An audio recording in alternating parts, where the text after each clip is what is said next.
नमस्कार रत्नागिरीकर. रत्नागिरीमध्ये कुठे काय नवीन सुरू झालं आहे हे मी तुम्हाला नेहमी सांगतच असते.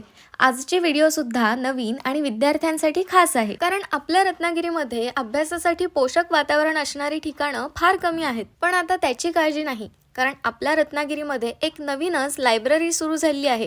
त्याला तुम्ही अभ्यासिका सुद्धा म्हणू शकता. अभ्यासिका यासाठी कारण अभ्यास करण्यासाठी लागणारं शांत आणि छान असं वातावरण तर इथे आहे, पण त्याचबरोबर तुमचं काही काम असेल तर त्यासाठी चार्जिंग पॉईंट, त्याचबरोबर प्रत्येक डेस्कला लाईट सुद्धा आहे. आणि हो, तुमचं जर का काही महत्त्वाचं सामान असेल तर ते ठेवण्यासाठी इथे लॉकरची सुद्धा व्यवस्था आहे. आता तुम्ही म्हणाल लायब्ररी म्हणताय पण पुस्तकं तर फार कमी दिसतात. तर ही डिजिटल लायब्ररी आहे, जिथे तुम्हाला वायफायची सुविधा आहे, ज्यामुळे तुम्ही तुमचा ऑनलाईन अभ्यास सुद्धा अगदी मस्तपैकी करू शकता. त्याशिवाय इथे एसी आहे, इन्व्हर्टर आहे, CCTV आहे, ॲक्वागार्डचं पाणी सुद्धा आहे आणि वॉशरूम सुद्धा आहेत.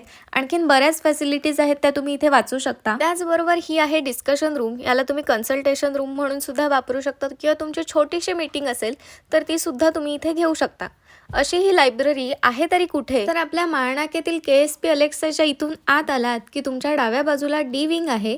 त्याच्या पहिल्या मजल्यावर कृष्णज्योत लायब्ररी म्हणून आहे. इथे एका दिवसाची फी 50 रुपये आहे, आणि जर का तुम्ही मार्चमध्ये प्रवेश घेतलात तर महिन्याभराची फी फक्त 500 आहे. मला फॉलो करणाऱ्यांसाठीच आहे वगैरे असं काही नाही. या संधीचा लाभ घ्या आणि छान अभ्यास करा. थँक्यू.